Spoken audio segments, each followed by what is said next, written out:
On December 19, 1944, at 06:23 hours in the woodlands near Noville, Belgium, Unteroffizier Klaus Wendel's gloved hands fumbled with the iced-over pencil while he scribbled in his private journal, his exhalations creating misty puffs inside the tight confines of his Panther tank's turret. The Americans now possess a novel predator. We detect their presence, yet fail to spot them. Before we can swing our turret around, they've vanished.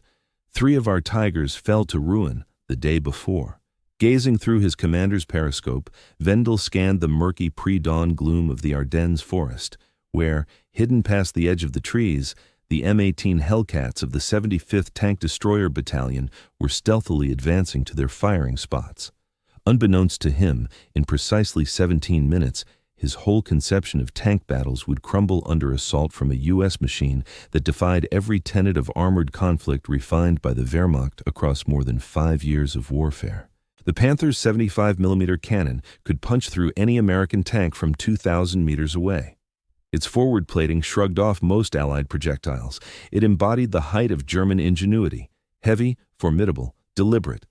Nevertheless, in just 3 minutes of initial encounter, Wendel would observe several German tanks obliterated by machines racing at velocities that German armor couldn't match even on asphalt highways. The Battle of the Bulge had entered its 4th day, and throughout the icy woodlands of Belgium and Luxembourg, crews in German tanks confronted a horrifying truth. The Americans had engineered a hunter unlike any armored beast in history, not mightier or bulkier, merely swifter than they ever thought feasible amid combat chaos. The origins of the M18 Hellcat trace back to December 1941, right as the United States joined the conflict. As German tank strategy developed around dominating fire and shielding, yielding 45-ton Panthers and 68.8-ton King Tigers, engineers at General Motors pursued an utterly contrasting path that would strike dread into German operators 3 years on. The tank destroyer units, formed per General Leslie McNair's order on November 21, 1941, followed a straightforward credo outlined in Field Manual FM 18-5, locate, hit, and eliminate. Priority went to velocity and striking power rather than heavy plating.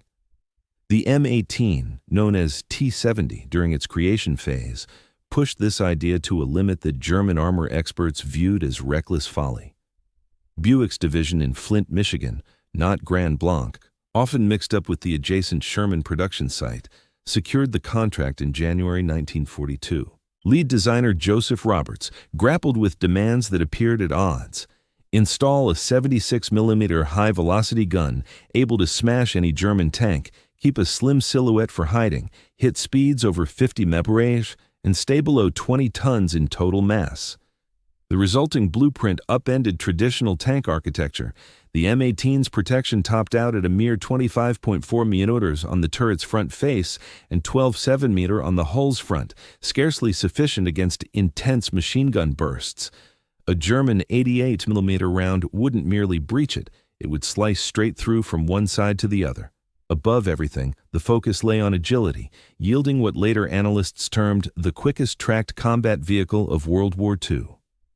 The initial batch of M18 Hellcats arrived in Europe during early 1944. They first engaged in Italy alongside the 894th Tank Destroyer Battalion, but the 74th Tank Destroyer Battalion claimed the honor of the first European outfit to get them in May 1944, deploying via Utah Beach on July 13th. Yet the true dread emerged during the push out of Normandy, when German tank teams first faced their recurring horror. On July 29, 1944, close to Coutances, France, parts of German heavy tank groups logged unsettling clashes with U.S. tank destroyers that melted away before retaliation could occur. Post-battle accounts noted foe machines clocking roughly 80 km/h across uneven ground, with contact spanning from opening fire to vanishing in about 180 seconds. The calculations proved basic yet chilling. A Panther's turret needed 60 seconds for a complete turn. Its top pace reached 34 mph on pavement, dropping to 15 meters off-road. The M18 Hellcat surged from standstill to 30 mph in 7 seconds, held 55 on roads with its limiter, or 60 unrestricted, and kept 26 centimeters across country. Over the 3 minutes a German team spent spotting danger, pivoting the turret, locking on the mark, and shooting, a Hellcat could cover almost a mile and a half. Such dread held solid basis. Though the M18's 76mm M1A2 cannon couldn't breach Panther front armor using routine M62 APCBC shells, it readily pierced the 40-meter flank plating from 1,500 meters. Employing scarce M93 HVAP tungsten penetrators, issued at just 1 to 2 per crew monthly, it achieved 157mm penetration at 500 yards. With a muzzle speed of 2,600 feet per second, the projectile struck ahead of the report from the barrel. German tactics stressed precise measured confrontations. Deliberate target acquisition involved precise aiming and efficient ammo use. Tank crews practiced rigorously on engaging from fixed spots, leveraging the landscape for hull-down positioning. The Panther and Tiger tanks embodied this approach. With thick armor, potent cannons, and a methodical, unhurried push forward, the Hellcat upended every part of such preparation. M18 operators trained at Camp Hood, Texas.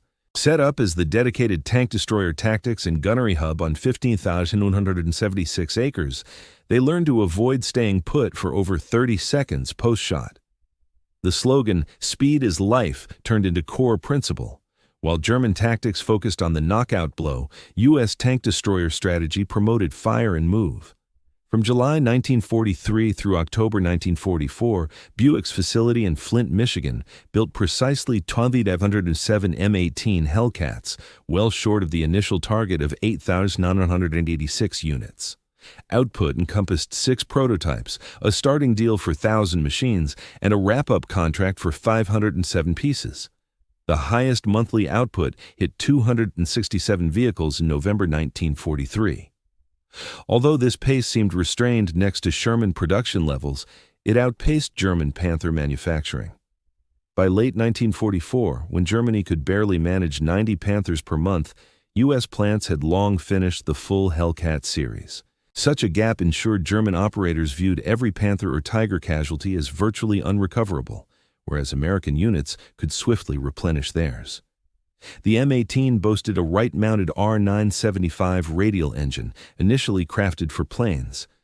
Initial batches, from serial numbers 1 to 1,350, employed the naturally aspirated R975C1, delivering 350 horsepower. Subsequent versions, serials 1,351 to 2,507, got the supercharged R975C4, yielding 400 horsepower starting March 1944. Paired with the vehicle's 17.7 to 20-ton mass, figures differ by setup. This yielded an outstanding power-to-weight figure of 20 to 22.5 horsepower per ton, surpassing the Panther's 15 horsepower per ton. The Hellcat's hydromatic automatic gearbox, featuring a torque converter, let operators sustain top velocity during turns, offering a vital edge against German vehicles that demanded gear shifts and clutch work. At only 10.5 psi ground pressure, lower than numerous wheeled transports, the Hellcat could navigate muck and drifts that bogged down 57-ton Tigers, 15.2 psi ground pressure, and 68.8-ton Tiger IIs.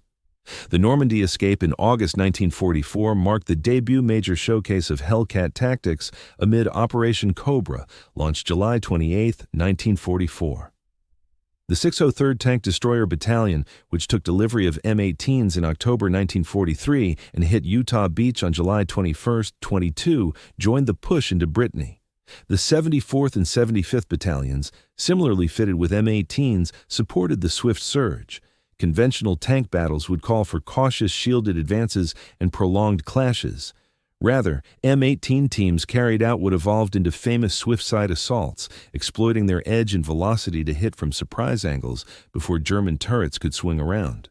The Battle of Aricourt, waged September 18 to 29, 1944, not October, as occasionally stated, around the Nancy bridgehead over the Moselle River, highlighted the M18's capabilities in skilled hands. The 704th Tank Destroyer Battalion, linked to the 4th Armored Division's Combat Command A, confronted parts of the German 113th Panzer Brigade in terrain that ought to benefit the home side. On September 19th, Lieutenant Edwin Leiper's squad clashed with German armor amid thick mist at point-blank distances, sightlines restricted to 30 feet. In the opening 5 minutes, his M18s took out 5 enemy tanks while sacrificing just one.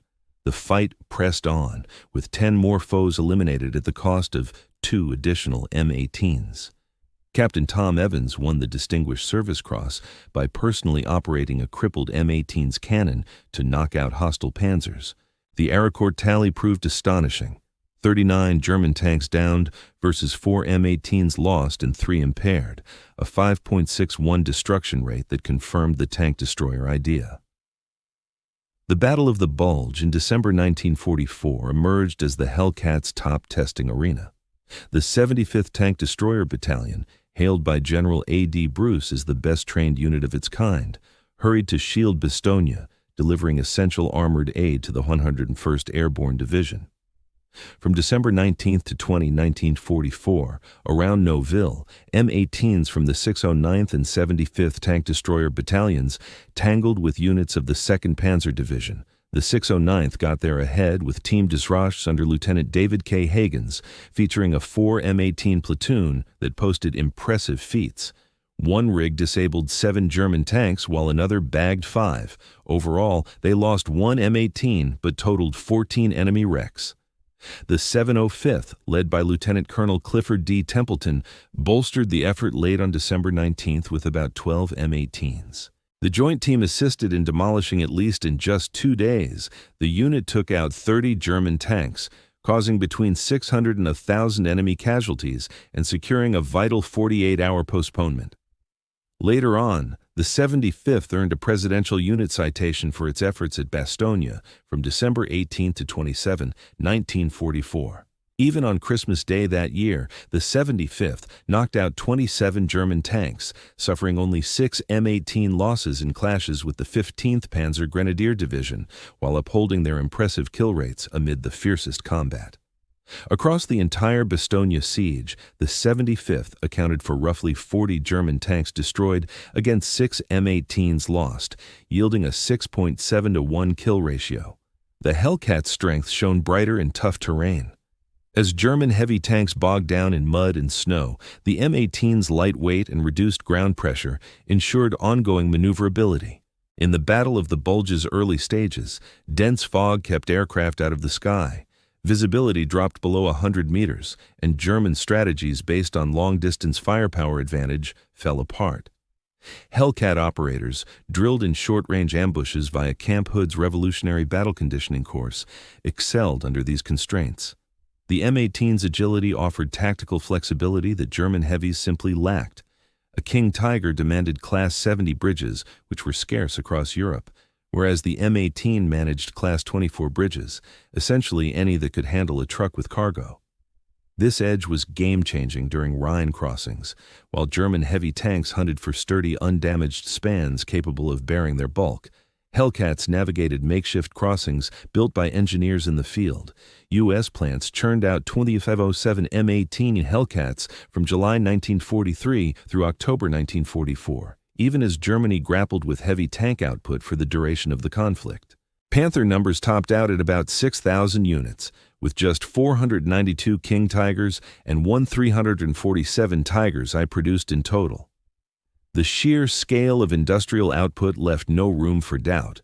For each Panther made, the U.S. manufactured 8 tank destroyers and tanks combined. German crews confronted not only better strategies but also insurmountable quantities. American output encompassed 49 134 M4 Shermans, 257 M18 Hellcats, 224 M10 tank destroyers, 273 M36 tank destroyers, and an additional 80 410 armored vehicles of other types. In 1944, German tank operator instruction focused on systematic approaches, precise targeting, measured shooting, ammo preservation. Yet by year's end, seasoned German crews grew scarce. Newcomers often got as little as 2 weeks of prep before hitting the front lines. In contrast, U.S. Hellcat teams underwent thorough preparation at Camp Hood, renamed Fort Hood, in Texas. The tank destroyer curriculum spanned 17 weeks of rigorous drills, stressing quickness, agility, and bold action. Under the initial command of Lieutenant Colonel, and later Brigadier General, Andrew D. Bruce, the site could handle 100,000 troops at once, across 28 battalions and 8 groups in different training phases. Operators honed fast shooting, swift repositioning, and joint maneuvers until they flowed naturally. The Revolutionary Battle Conditioning Course, once known as the Tank Hunting Course, pioneered live overhead fire in U.S. Army exercises, immersing recruits in a week of mock warfare. By late 1944, American tank destroyer principles had shifted from early ideas to battle-tested methods. The FM 18-5 manual from June 1942 declared, "There is but one battle objective of tank destroyer units, the destruction of hostile tanks." General Bruce refined this by explaining that seek involved proactive scouting, strike focused on firepower elimination over reckless advances, and destroy hinged on tactical mastery. Real-world fights refined these further. North Africa campaigns showed that outright rushes were deadly. Instead, a blend of aggression, cunning, and misdirection formed the backbone of effective tank destroyer use. M18 squads pioneered wolfpack maneuvers, groups of 3 or 4 Hellcats launching synced yet autonomous strikes, linked by radio for interlocking fire zones while staying in motion. As the war wrapped up, M18 Hellcat formations posted stunning records. According to the Army Historical Foundation, they tallied 526 enemy armored vehicle destructions overall, 498 in Europe, 17 in Italy, and 11 in the Pacific. With around 216 M18s lost to enemy action in Europe, this equated to a 2.4.1 kill-to-loss ratio, or specifically 2.3:1 in Europe, the best for any American tank or tank destroyer in World War II. Some battalions outpaced these figures. The 63rd Tank Destroyer Battalion eliminated over 90 enemy armored vehicles. The 74th matched that with their Air Accord action alone, claiming 39. The 75th Bastogne, showing 40 tanks down for 6 losses, highlighted consistent superiority. The 601st Tank Destroyer Battalion hit the top mark at nearly 23.1.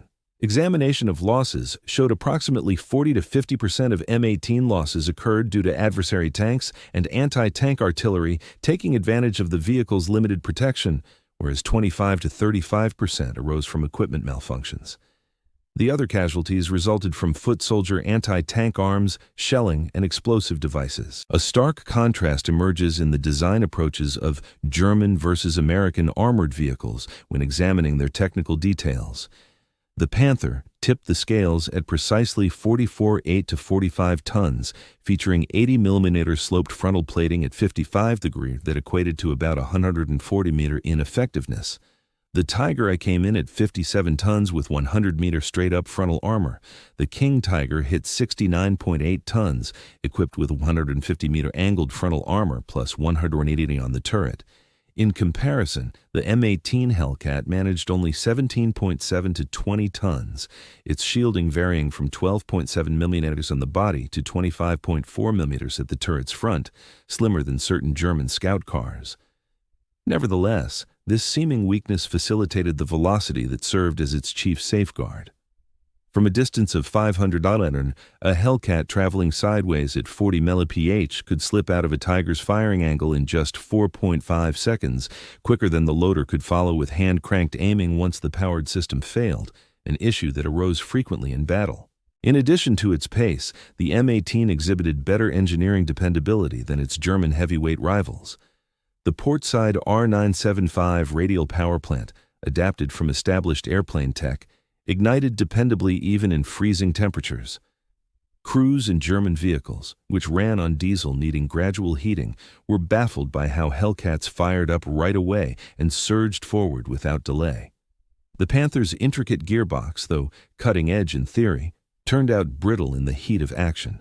Problems with the final drive hounded the model across its entire deployment. The Tiger II's elaborate build led to more breakdowns from internal issues than from foe engagements. On the flip side, the M18's straightforward construction, drawing on tested car parts as much as feasible, guaranteed steady battlefield availability. U.S. supply chain dominance further boosted the M18's impact. German heavies frequently went unused due to shortages of gasoline, replacements, or shells. but Hellcat groups kept up strong activity levels thanks to streamlined provisioning. Efforts like the renowned Red Ball Express and comparable support missions delivered steady fuel supplies, and uniform components allowed for straightforward on-site repairs. By the end of 1944, German troops grappled with ongoing petroleum deficits. Operation Watch on the Rhine, their push through the Ardennes, was partly driven by the need to seize enemy fuel reserves, as their own stocks wouldn't support extended campaigns. Such petroleum woes forced German armor into mostly stationary defensive roles, precisely the scenarios where the agile Hellcat shone brightest. Each M18 included dependable radio and internal talk systems. Models like the STR-508 or STR-588 radios ensured steady links. By late 1944, German panzers commonly ran with faulty or absent comms, falling back on visual signals or advanced strategies. This overlooked aspect carried huge battlefield weight. Hellcat squads could synchronize assaults on the fly, adapting swiftly to enemy maneuvers. When a quartet of Hellcats struck from varied angles, they functioned like a unified force via wireless links.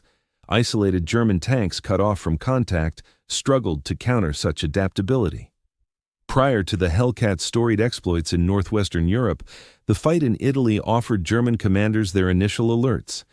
In May 1944, amid the push out of Anzio, the 894th Tank Destroyer outfit's M18s clashed with units from the Hermann Göring Panzer Division.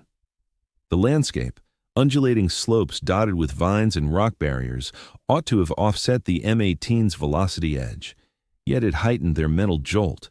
The Hellcats leveraged their power to climb 30-degree inclines at rates German tanks couldn't match on level terrain, fostering a sense of being everywhere by popping up along hilltops in quick sequence.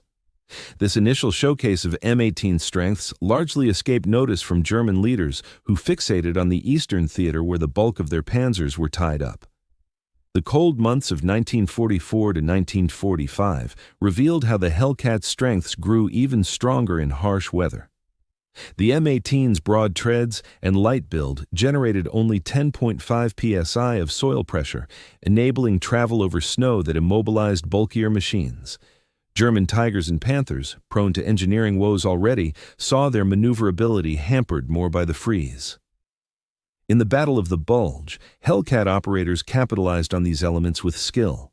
They dashed through zones where German behemoths got stuck, materializing rearward of foe positions where ponderous armor seemed out of reach. Such agility amid tough terrain played a key role in securing Bastogne. German troops tried diverse responses to the Hellcat danger. Revised field guides advised prompt smokescreens upon spotting M18s. Assentee crew members often resorted to extreme tactics, such as deliberately impairing their own vision in the hope that dangers would fade away. Additional frantic efforts involved attaching extra track segments to flank plating, which offered no defense against 76mm projectiles, or setting up intentional traps with concealed anti-tank artillery. None of these strategies yielded reliable results. The Hellcat's blend of velocity, armament, and operational adaptability overwhelmed the Germans given their limited assets. Merely the sight of the vehicle shifted enemy tactics. Leaders grew hesitant to deploy armored units without thorough scouting, forfeiting their drive and impetus. In March 1945, close to Remagen, M18s from the 656th Tank Destroyer Battalion traversed the seized Ludendorff Bridge, which was in such poor condition that it barred passage to bulkier machines. They formed a defensive perimeter that eliminated 11 approaching German tanks. Among them, 2 King Tigers, unable to navigate swiftly through the restricted landscape. Such an incident highlighted the M18's operational advantage in terms of its light weight. Whereas German heavyweight tanks demanded dedicated paths and fortified spans, Hellcats could exploit any route suitable for trucks, materializing unexpectedly in rear zones beyond German control. By April 1945, the Ruhr Pocket had turned into a colossal snare for Army Group B. The 893rd Tank Destroyer Battalion's Hellcats executed maneuvers that experts regard as model tank destroyer engagements, surging ahead through disintegrating enemy fronts at velocities nearing 60 mph along swept highways, emerging far into German hinterlands, prior to any realization that the line had been breached. These concluding actions showcased the M18 doctrine reaching its pinnacle. Velocity served as the armament, agility as the shield, and suddenness as the core method. Fortifications built to halt methodical assaults from heavyweight tanks offered no barrier to machines that bypassed them at expressway paces. After the war, evaluations by U.S. Army scholars affirmed the M18 approach, notwithstanding its drawbacks. The 76mm cannon's failure to pierce Panther or Tiger front armor using routine shells compelled dependence on side assaults, scenarios in which the machine's swiftness turned crucial. Employing typical M62 APCBC projectiles that managed merely 93mm penetration at 500 yards, coupled with limited HVAP ammunition, operators were compelled to approach perilously close for direct confrontations with German behemoths. Nevertheless, the battle ledger provides clear proof. 526 verified destructions versus 216 losses in action yielded the top destruction-to-loss rate among all U.S. armored assets in World War II. This achievement stemmed not from unmatched weaponry or shielding, but from innovative use of pace and maneuverability alongside exceptional personnel preparation. The M18 Hellcat transcended mere machinery. It symbolized an entirely fresh vision for mechanized combat. As Germany honed the tank into a breaching instrument and rolling bastion, the United States devised an innovation: the tank destroyer as unadulterated pursuer. The motto of the tank destroyer units, "Seek, Strike, and Destroy," proved visionary. At the conflict's close, U.S. tank destroyer groups asserted over 11,000 adversary vehicles eliminated overall, with Hellcat squads securing the best destruction rates. The principles stressed that these destroyers were distinct from tanks and ought not to engage as such. They functioned as predators launching from cover and then evaporating. Past battlefield triumphs, the Hellcat generated broader impacts. German armored backups, rather than massing for assaults, were more often withheld to counter destroyer incursions. Just the knowledge of Hellcat presence in an area might stall German armored advances for hours as leaders hunted for their positions. Amid the Ardennes push, captured German signals exposed demands for assurance that no Hellcats lurked before unleashing backups. Precious time vanished on scouting, drive yielded to wariness. The thrust meant to divide Allied ranks was in part hobbled by dread of craft, weighing under half a Panther's mass. The 257 Hellcats manufactured reflected U.S. manufacturing ethos, not flawlessness, but effective utility. While Germany churned out 6,000 Panthers across 3 years amid battles with consistency issues and part deficits, Buick assembled every M18 within 15 months, leveraging established parts and streamlined assembly. When German technicians inspected seized M18s, they remarked on the seeming roughness, utilitarian seams instead of flawless bonds, plating bearing fabrication scars, cabin layouts appearing improvised. Still, this rough-hewn apparatus routinely vanquished German tanks crafted with horologists' finesse. The contrast resided in the guiding ideas. Germany erected feats of engineering, America forged workable implements.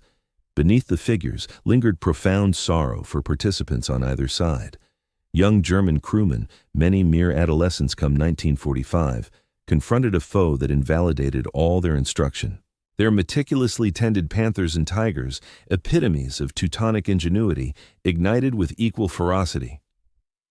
When caught off guard by Hellcat shells unleashed in surprise attacks, numerous German tank units fell victim to these rapid strikes. U.S. operators, enduring significantly lighter casualties, bore their share of challenges nonetheless. The very velocity that shielded them also enabled assaults without prior notice, frequently leaving their adversaries no opportunity to yield or withdraw.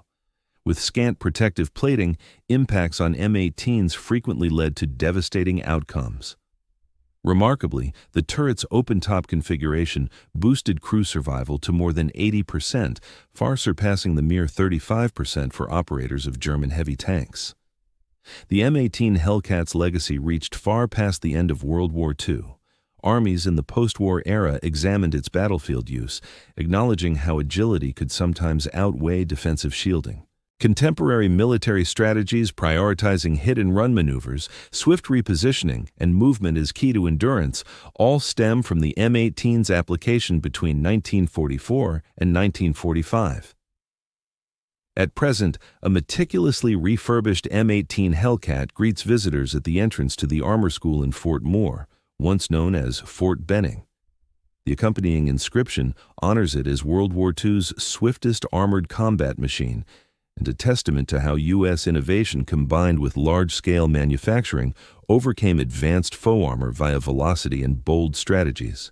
To tally the Hellcat's overall effect, a total of 257 units built. Manufacturing spanned from July 1943 through October 1944, covering 15 months. The height of output hit 267 vehicles in November 1943. Each cost $5,750 in $1943. Assembly occurred at Buick Division in Flint, Michigan. Capabilities included a top speed of 55 mph governed, reaching 60 mph without limits. It accelerated from 0 to 30 mph in 7 seconds. Operational range stood at 100 to 105 miles. Power to weight figured at 20 to 22.5 horsepower per ton. Ground pressure measured 10.5 psi. In combat, 526 enemy vehicles confirmed destroyed, 216 M18s lost to hostile action, resulting kill ratio of 2.4 to 1. In the European theater, it was 2.3 to 1. By contrast, German tank specs, Panther at 44.8 to 45 tons with 15 horsepower per ton and 34 mph top speed. Tiger armored at 57 tons, 100 mm frontal armor, 347 built. Tiger II at 69.8 tons, 150 mm frontal armor, 492 produced. The ultimate twist in the Hellcat narrative lies in how German strategies unwittingly paved the way for its triumphs by prioritizing ever heavier designs like Panthers, Tigers, and King Tigers. This approach yielded sluggish, road-tethered marks ripe for Hellcat ambushes. If Germany had stuck to lighter, more nimble tanks, the Hellcat's edges would have dimmed considerably. Each additional ton on those German behemoths heightened their exposure to U.S. tank destroyers. The chase for impregnable megatanks produced machines ill-suited to fast-paced combat. In fortifying their armor into immovable strongholds, Germany exposed itself to foes who struck like mounted raiders, racing gun platforms that hit and faded before any counter could land. The M18 Hellcat demonstrated that triumph demands not the superior gear, but the appropriate one wielded effectively.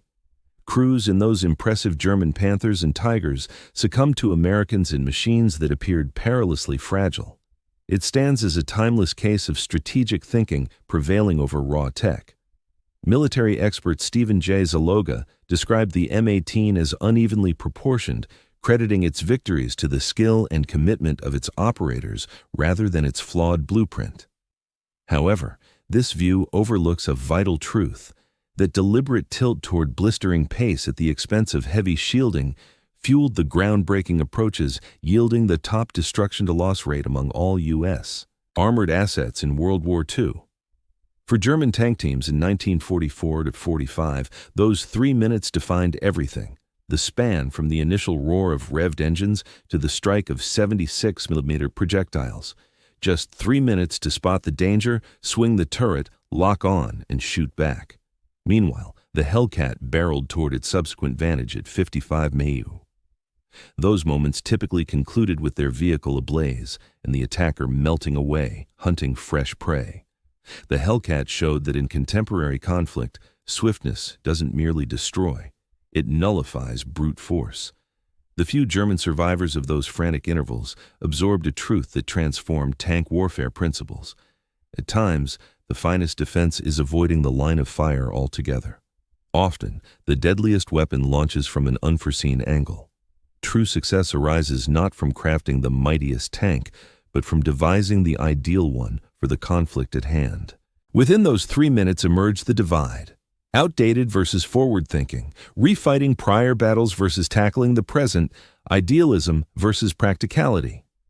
Outmatched in armor and firepower by German heavies, scorned by critics as a botched concept, the M18 Hellcat secured what those vaunted supertanks never could: command of the field via velocity, skilled handling, and paradigm-shifting use. To the German crews confronting M18 Hellcats, 3 minutes felt eternal. For most, it marked the end of their time.